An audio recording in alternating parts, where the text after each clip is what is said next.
సంగారెడ్డి జిల్లా జహీరాబాద్ నియోజకవర్గంలో రాజకీయం ఎలా ఉంది?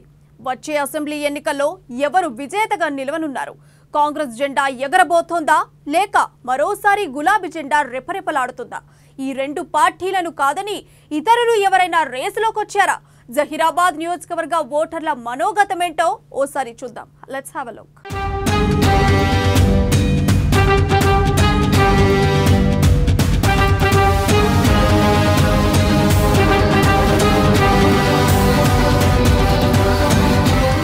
జహీరాబాద్ నియోజకవర్గం సంగారెడ్డి జిల్లాలోని ప్రముఖ నియోజకవర్గాల్లో ఇది ఒకటి. కర్ణాటకలోని బీదర్కు కేవలం 25 కిలోమీటర్ల దూరంలో జహీరాబాద్ ఉంది. అలాగే మహారాష్ట్రకు కూడా ఈ నియోజకవర్గం దగ్గరలోనే ఉంది. మహారాష్ట్రలోని లాతూరు, సోలాపూర్ ప్రాంతాలకు జహీరాబాద్ మీదుగానే రోడ్డు మార్గం ఉంది. ఈ నియోజకవర్గం కర్ణాటక, మహారాష్ట్ర సరిహద్దులో ఉన్నప్పటికీ వార్తల్లో మాత్రం ప్రముఖంగా ఉంటుంది. దానికి కారణం రాజకీయ దిగ్గజం బాగారెడ్డి లాంటి వారు ఇక్కడి నుంచి ప్రాతినిధ్యం వహించిన చరిత్ర ఉంది.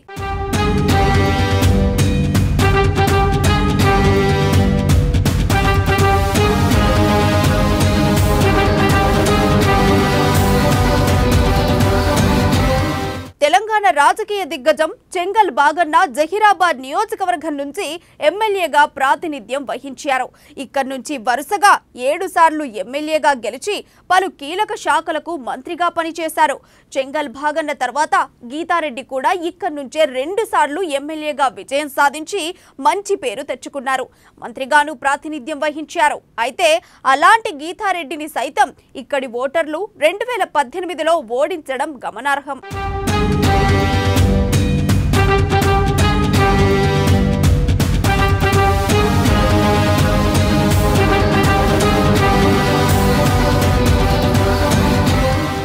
జహీరాబాద్లో 2018 ఎన్నికల్లో గులాబీ జెండా రెపరెపలాడింది. అప్పట్లో టీఆర్ఎస్ తరఫున మాణిక్రావు విజయం సాధించారు. గీతారెడ్డిపై ఆయన విజయ డంకా మోగించి సంచలనం సృష్టించారు. గీతారెడ్డి విజయం లాంఛనమేనని భావించిన తరుణంలో అందరి అంచనాలను మాణిక్రావు తలకిందులు చేశారు. గీతారెడ్డిపై గ్రాండ్ విక్టరీ కొట్టి వార్తల్లో నిలిచారు.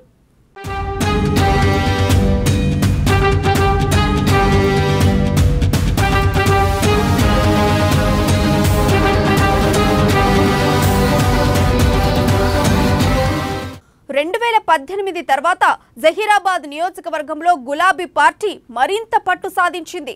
మంత్రి హరీష్ రావు ప్రత్యేక దృష్టి సారించడంతో ఇక్కడ పెద్ద ఎత్తున అభివృద్ధి జరిగింది. మాణిక్రావు ఊరూరా పర్యటిస్తూ క్షేత్రస్థాయిలో మంచి పేరు తెచ్చుకున్నారు. మారిన రాజకీయ పరిస్థితులతో ఇతర పార్టీల ప్రజాప్రతినిధులు, నేతలు, కార్యకర్తలు గులాబీ తీర్థం తీసుకున్నారు. దీంతో కారు ఫుల్ అయిపోయింది. ఈ తరుణంలో అప్పుడప్పుడు బీఆర్ఎస్లో అసంతృప్త జ్వాలలు ఎగిసిపడ్డాయి. అయితే వీటిని నిలువరించడంలో మాణిక్రావు విఫలమయ్యారనే వాదన బలంగా వినిపిస్తుంది. బీఆర్ఎస్ బలంగా ఉన్నప్పటికీ మాణిక్రావు ఈ సానుకూల వాతావరణాన్ని అనుకూలంగా మలుచుకోవడంలో ఫెయిల్ అయ్యారని గులాబీ శ్రేణులే గుసగుసలాడుకుంటున్నారు. దీంతో ఈసారి మాణిక్రావు బరిలో నిలిస్తే బీఆర్ఎస్లోని అంతర్గత విభేదాలే కొంపముంచే ప్రమాదముందన్న ప్రచారం జోరుగా సాగుతోంది.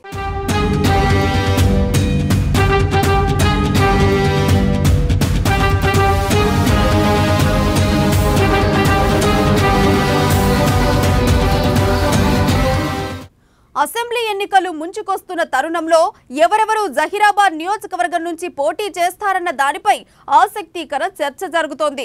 బీఆర్ఎస్ నుంచి మాణిక్రావు, ఎర్రోళ్ల శ్రీనివాస్ పేర్లు ప్రచారంలో ఉన్నాయి. కాంగ్రెస్ నుంచి గీతారెడ్డి పోటీ చేయడం ఖాయంగా కనిపిస్తోంది. బీజేపీ నుంచి రామచందర్ రాజనరసింహ రేసులో ఉన్నారు. బీఆర్ఎస్ నుంచి మాణిక్రావుకు మరోసారి అవకాశం లభిస్తుందా అన్న దానిపై బీఆర్ఎస్లోనే అనుమానం వ్యక్తమవుతోంది.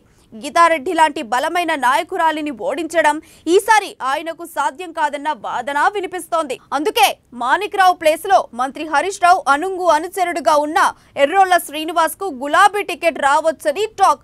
ఎర్రోళ్లకు టికెట్ ఇస్తే తన శక్తి సామర్థ్యాలతో బీఆర్ఎస్ ను గెలిపించుకుంటానని సీఎం కేసీఆర్, మంత్రి కేటీఆర్ కు హరీష్ రావు చెప్పినట్లు సమాచారం. అయితే మాణిక్రావు మాత్రం టికెట్ పై ధీమాగా ఉన్నారు. 2018లో గీతారెడ్డిపైనే గెలిచిన తనకు మరోసారి అవకాశం వస్తుందని ఆయన బల్లగుద్ది చెబుతున్నారు. బీఆర్ఎస్ టికెట్ నాదే, విజయము నాదేనని ఆయన తేల్చి చెబుతున్నారు.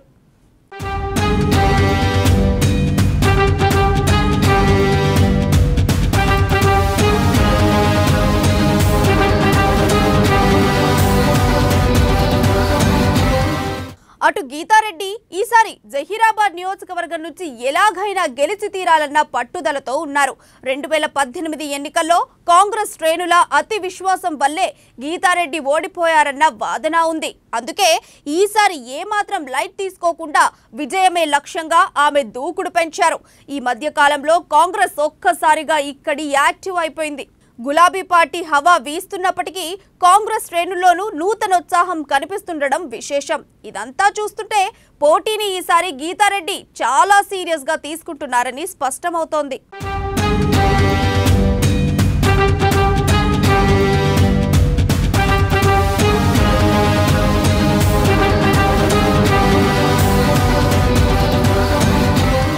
బీజేపీ నుంచి రామచందర్ రాజనరసింహ పేరు ప్రచారంలో ఉంది.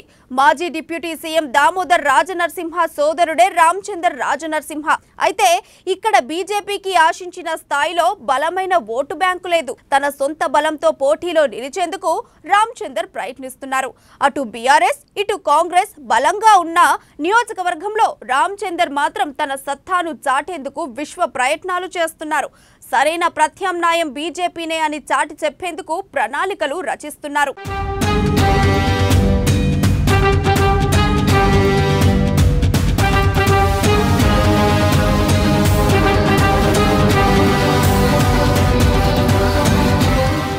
జహీరాబాద్ నియోజకవర్గంలో పార్టీల పరంగా చూస్తే ఈసారి కాంగ్రెస్ బీఆర్ఎస్ మధ్య టఫ్ ఫైట్ ఖాయంగా కనిపిస్తోంది. అభివృద్ధి సంక్షేమ పథకాలను ప్రజల్లోకి తీసుకెళ్లి ప్రజల మద్దతు పొందాలని బీఆర్ఎస్ భావిస్తున్నప్పటికీ క్షేత్రస్థాయిలో మాత్రం కాంగ్రెస్ నుంచి గట్టి పోటీ ఉంది. కాంగ్రెస్ నుంచి బీఆర్ఎస్ లో చేరిన క్యాడర్ అంతా తిరిగి హస్తం పార్టీ వైపే చూస్తున్నారు.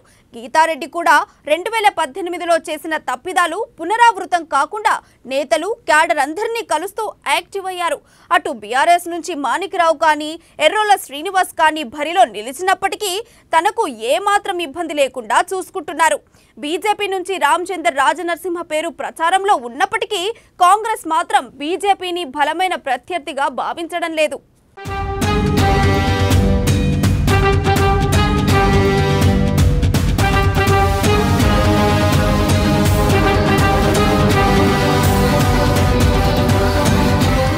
జహీరాబాద్ ఓటర్ల మనోగతానికి వస్తే ఎమ్మెల్యే మాణిక్రావు అంత తొందరగా ప్రజలతో మమేకం కారన్న విమర్శలున్నాయి. బీఆర్ఎస్ లోని ఇతర ఎమ్మెల్యేలు సీఎం కేసీఆర్ ను కలుస్తూ ఎప్పటికప్పుడు నిధులను సాధిస్తుంటే మాణిక్రావు ఆ స్థాయిలో ఉత్సాహం కనిపించదన్న విమర్శ ఉంది.